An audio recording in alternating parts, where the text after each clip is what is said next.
from the hollers and hills of West Virginia. It's Heavenly Hills Homestead with another episode in this neat little contraption I built last year. So stay tuned. Boom!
So I built this last year, and I built it to get tertiaries cut off out of the patch, and it did work.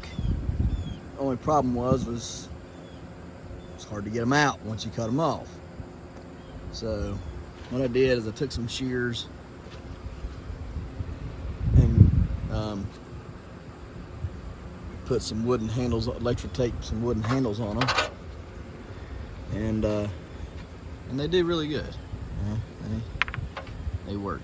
Some of you are like, well, they don't shut all the way. Yeah, well, they're about 50 years old, but they work nevertheless. And just really got to mash in on it, cut. Anyhow, we're gonna find some of these unwanted ones, and we're going to cut them off and get these wanted ones a little bit more juice going. Gotta measure this big gal here. She's quite the length today. Keep anything rotted away from her. That garbage around her. She's nice and long today though. Yeah. Okay, so let me try to see here if I can point out some of these to you guys. First of all, you can see her. She's a little kinked up at the top. She kind of swerves over her a little bit, and the only reason why is because of where I got her hung. So I mean, I'd rather have her do that than kink down here along the bottom. That little bit of a kink is nothing compared to what she could do down here on the bottom part. Anyhow, we have two of them right here that are pretty long. Let me get y'all looking up here in the right direction. You see that one right there at the bamboo stick right there? It goes up there a pretty good ways. I don't know if I'll be able to reach it up there that high or not. And then there's a small one beside it there, and then there's this one right here over here, and it's pretty long itself as well. So I don't know about them. I need to get over here and put a brace on this today if I can, because that middle pole's leaning backwards and I don't like that. I'm afraid it's gonna snap. And then there's a few other ones, back in there. We're just gonna have to, be gentle. And right here's one, right there. It's a pretty long one too. There it is, right there. I'm gonna have to kind of look and see how big it is, but we're gonna get them off of there anyhow. Don't want them on there, and I'll show you how big they are when we get them off. Okay, guys. All right, guys. So far, so good. We've got 3 long ones, and we got 4 total. The 3 of them was pretty big, pretty long there. We got them taken out. So those won't be drawing any power away from there. I did find something interesting though. This one right, where did it go? Can't see it now. Right there. Right there. You see it tip of my finger right there. It goes way up in there. I mean, it's almost the top of the trellis. It's stuck there good, and it's in a good position to just hang there and grow. So I think I'm going to leave that one alone because it's liable to be a really good one. If it's staying up there that high, I mean, that's got potential to reach, you know, the world record is 12 foot 11 inches. So yeah, we got plenty of room there to grow, so I'm just going to leave it be there. Probably going to go around to the back side and cut the one off that we keep having troubles with, trying to grow through the fence, just so that that one will have more power to do its thing. I will not cut this one off because it's too close to the state record, and I want that to go through for me. So we're going to be making some decisions, you know, see how they're doing. You know, should I or should I not cut them off in the next few days? The one over there on the other side of the fence. Like I said, it would be nice to just get this one right here that you can see on the other side of the trellis.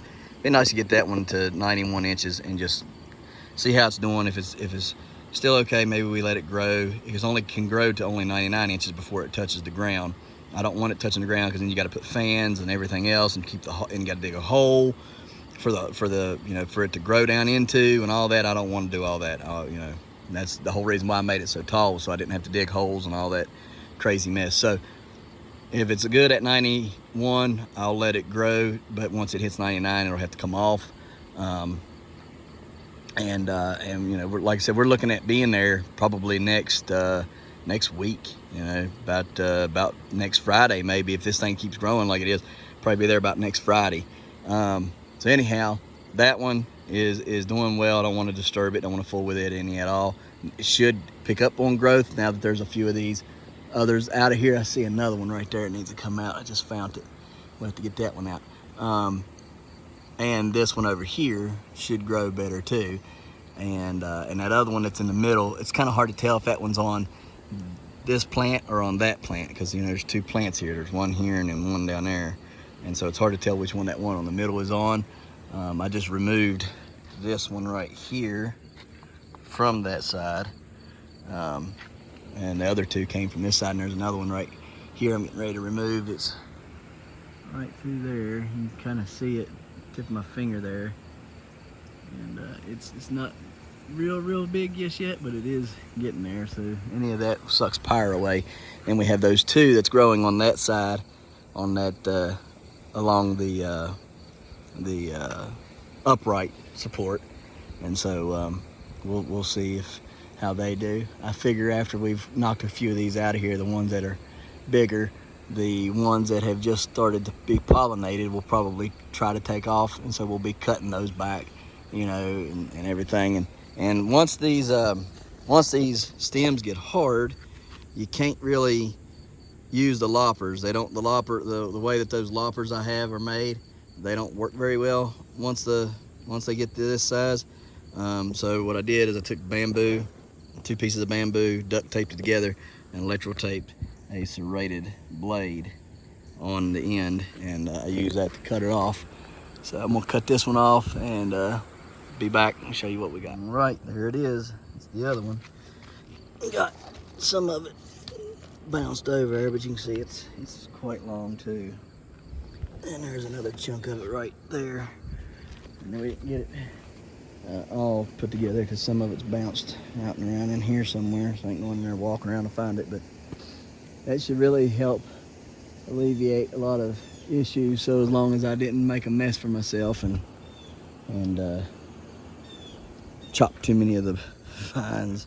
I don't think I did. I tried to stay on point. You can see where I was trying to cut on a lot of these here, yeah. So it's just kind of hard because the bamboo flexes some, so it makes it a little difficult to do anything with. I need to take this inside and get the seeds out of it. All right, guys, well, let's get out of here. All right, so this graft looks like it's going to work. It's healing up. The vine is growing. See how much the vine's grown there. So it looks like it may take. I'm going to have to take those zip ties off today and put new zip ties on.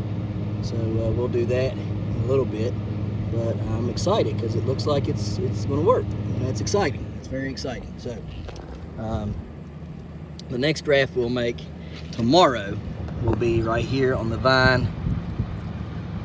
Yeah, back here on this vine back here. And then we'll graft it from there into the stem.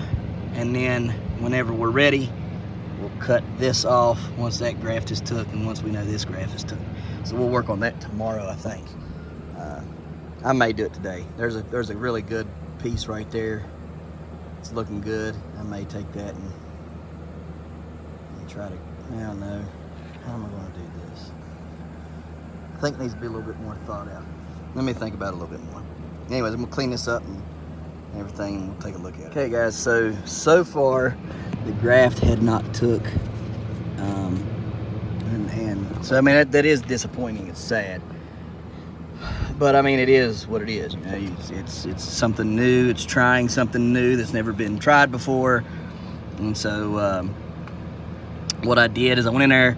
It's actually was crazy because the vine was healing up and so was the stem. They were both healing up individually and they both looked really, really well. Although both of them had points of contact, which was, you know, moist and should theoretically graft together. Maybe I shouldn't have moved it. Maybe I should have left it alone.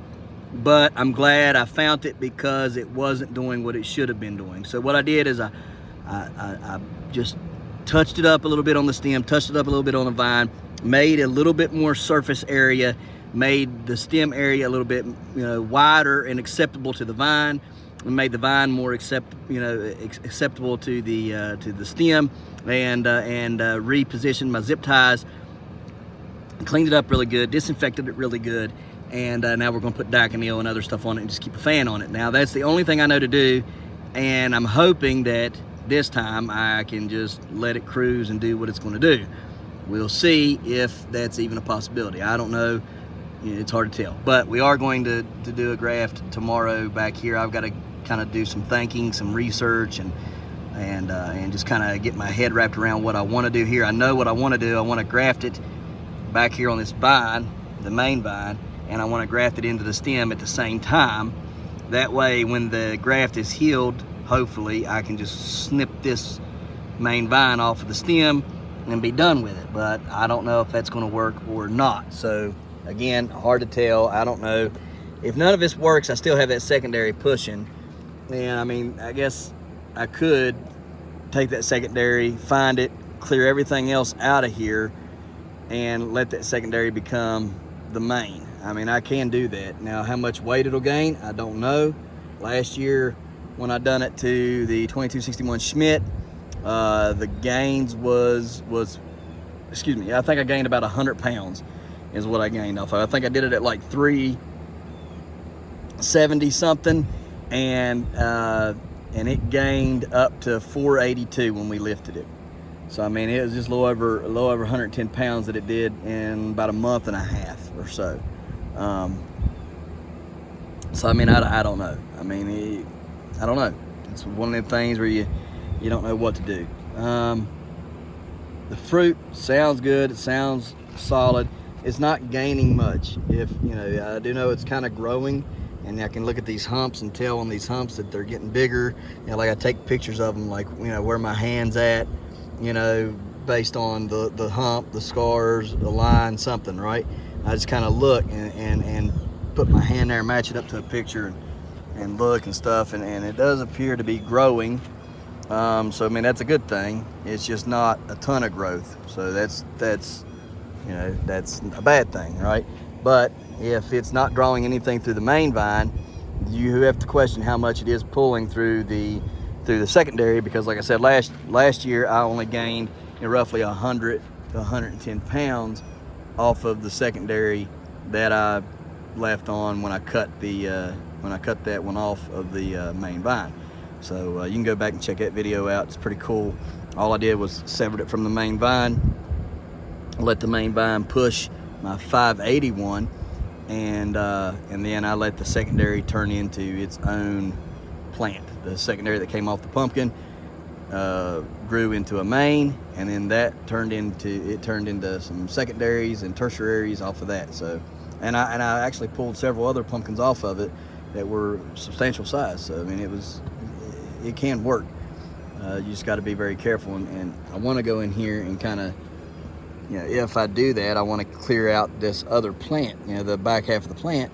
But if I clear out the back half of the plant, I got to be careful because some of it's tangled up with the 1883 Bayou. So it's not a big deal. I'm not terribly worried about it. Just as long as she's pretty and lasts till, you know, the end of the season, I'll be happy, you know, because this is Kenzie's pumpkin. It's her family's you know, pumpkin. Anything that's made off of it, whether it's winnings or it's seed cells, you know, would go to help them. So I mean, it's you know, just so as long as it don't die, and that's the only thing I'm trying to keep it from doing. I'm trying to keep it growing actively, even if it's only 3 to 5 pounds a day. I want it growing, and just try to push it along to the way off that I'm looking to go to, and hopefully, you know, be able to place there. And if it don't place, you know, at least be able to sell the seeds out of it, knowing that they're viable and good. So anyhow, that's the deal on her today. We'll walk around, kind of look at the rest of them, you know, and take a peek at them, see what they're doing. But I think she's doing all right. All right, so I got a question. How much green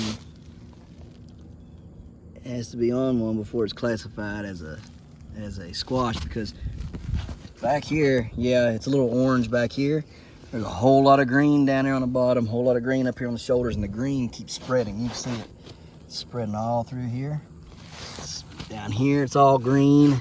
Here and here and here and here. I mean, it's not going to be a white pumpkin. It's going to be a green pumpkin. So I was kind of wondering how much green can be allowed, or how much green does it need? Is it like 25% orange classifies it as a squash, or what? It's just trying to figure that out. So let me know. Thanks. I can say with confidence that you ain't never grown a pumpkin like this pumpkin right here before. I'm almost certain there's maybe only a handful of pumpkins that can do what this old girl's been doing. Look at this blossom end. If it was any other blossom end on any other pumpkin, I would be severely worried and probably sweating bullets. But her, I don't sweat nothing. She's been cracking and oozing and sapping like crazy. You can see she's got a new one right around the blossom end there, right up against that ring.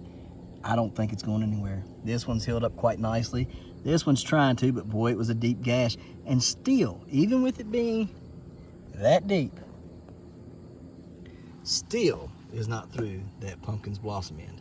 Now, you tell me another pumpkin you could do that and at this size, right? It's a pretty small pumpkin. All this over here. Look at all that. Take you over here and show you. Look at all that. Do you see all that? I mean, it's just cracked and oozed and sapped everywhere. Underneath here. Look at that. And that. I mean, it's bad. You think that's bad? Look at these places. All up in here. I mean, it looks like it's been to war with some kind of humongous sea monster. Right? Like the Kraken got a hold of it. Look at that. And yet she just keeps right on going. She's not slowed, she's not stopped. She just chugs right along. So, I ask you, can you find another pumpkin that can do that? And not blow and not be done growing after all that? And can you say you wouldn't worry about it?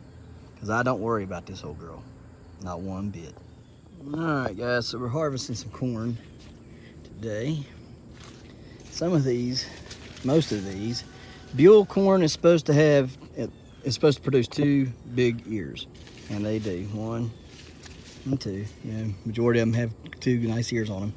Then you get these third and fourths that are little baby ears, and they do pretty well. So I'm gonna take them as well. And you know, it's hard to imagine getting anything off there.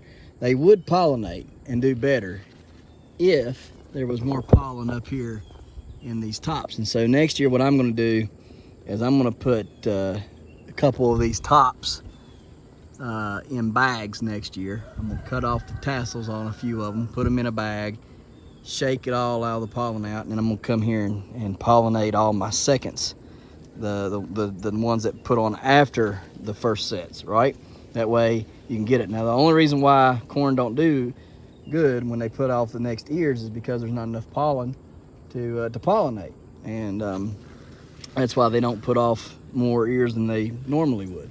So you know, when you get, you know, a set going next year, remember that you can cut off some tassels, gently put them in bags, all right, and shake the pollen off in the bags, and then when they put on their second sets of ears like these, you can come out here and dash a little bit of pollen on all of them, and you have to hand pollinate them, but at least you can do it and get you another set of corn off of one planting. So yeah, pretty good idea. That's a pretty close one there, just shy. So is this one, about 4 inches shy on that one though. But I got one that takes it. Alrighty, so we got this big guy going right there, and he's got a really bad ring there. I've never seen a field pumpkin have a ring like that. You can see it's quite dented in there. I thought he was going bad, but it looks good today. Got it good and clean. I guess that's all it needed. That one there is good and clean. Looks like a little sap in there, but we're gonna keep cleaning it up there a little bit more. Get it done. There's one right there. I'm kind of letting these two compete. I like that shape a little bit better. That stem's a little bit better, but I don't know. I'm kind of torn right now on which one to keep. I think that one over there is going to be a better one than this one. You can see this one's kind of narrow. Yes, that's blood. I cut the tip of my thumb with them cutters trying to cut some tomatoes. Couldn't see the tip of my fat thumb there, and it sliced right down to the bone. And then I opened it back up out here, so there's blood on that one. So anyhow, this one right here is just very surprising that it's so big, but it is a little hollow sounding. I don't know. I can't tell if it's a good thing or a bad thing or what. There's another one right in there, doing good. Got it cleaned up yesterday, and there's one on the end out there doing pretty good. It's on the main. So I'm not sure, like I said, I'm not sure what to do. I'm just kind of feeling my way through all this. I don't know much about field pumpkins as far as growing a giant one. I would assume it's about the same procedure, but I don't know. But we're gonna cover them up, and I'm thinking I'm gonna get that one over there set up today as well, up off the ground anyhow, and give this one and that one just a little bit. This one here is older. That one right there is older than that one over there, so I don't know. Probably I'm going to end up cutting this one off because, like I said, it's got that tapered in there. It just, you know, it goes from real big to real narrow down here on the bottom. I don't really like that much. That shape over there is more of what we're wanting. So I don't know. And I've been looking for one on that main over there, and I ain't found one on that main just yet. So anyhow, I'm gonna get all this cleaned up and situated and covered up, and I may go on ahead and cut that one off there. I don't know yet. We'll see. All right, guys, got the dehydrator running. Got 2 of them going, full of daggone peppers, loaded up.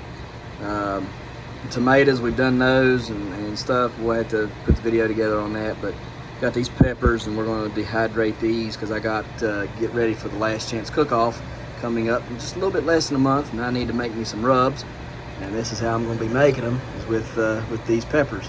So we'll get these done, dehydrating and stuff, and then we'll get to our rub.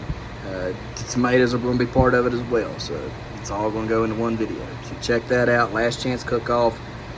Hashtag Last Chance Cook Off, and you'll see all that. This will be kicking off, I believe, September 1st, so not too far away, guys. Check them out. We'll be running videos all month long. There's that pumpkin done there. There's a pumpkin right there. Here's these ones over here. I ain't never seen a sag line in a pumpkin, especially a field pumpkin, but that one's got a sag line in it. And I was just talking to Carrie, and Carrie Gross said he's seen a couple of them that have sag lines in them. See, it's just weird. Got these set up. I did chop that one off, so that should make that one over there grow a little bit quicker. We'll see. Yeah, so I don't know. We'll see. Everything's full. So go down here and show you the watermelons. Okay, guys, got the watermelons set up here, looking good, and just hope for the best. Fingers crossed. Corn is crazy tall. Some of them sunflowers are crazy tall. Y'all just wouldn't believe the corn. I mean, that's every bit of 12 foot.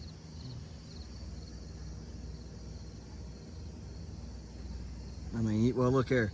Those right there, those are 6 foot, and they're drove in the ground 5 foot. Or excuse me, they're drove in the ground a little over a foot.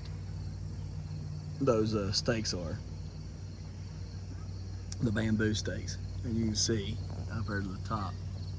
So they're tall. I got them 2 tall ones right there, very tall, and they're not even close to tasseling.